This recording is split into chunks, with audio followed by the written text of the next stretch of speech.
Idol, ang sipag mo ah. Sipag na idol mga kaswabe oh. Ano ba? Anong problema mo? Grabe oh, ang linis-linis na oh. Grabe no. Kaiba talaga sa idol.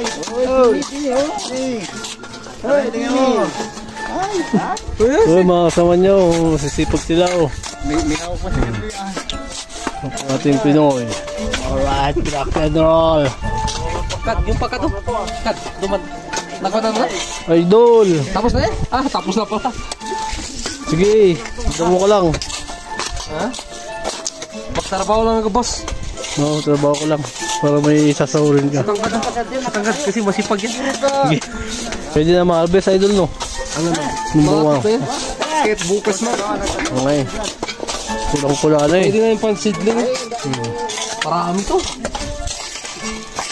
Dami. Tingnan nyo na mga kasabi kung gano'n kasi pag sa idol oh. Pinabilog pa niya talaga yung pao. Para maipon yung tubig dyan oh. What's up mga kaswabe? Idol na.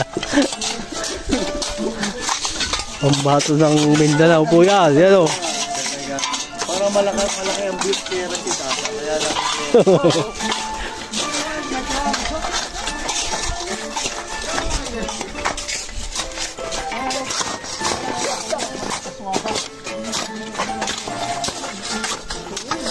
Idol. Si Kakabito. Kuya mo daw.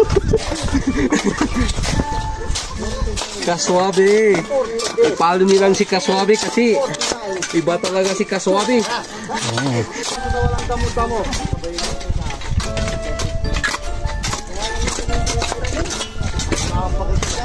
Ganda mo ang pagkakwa. Baka pag-ibig po na ko.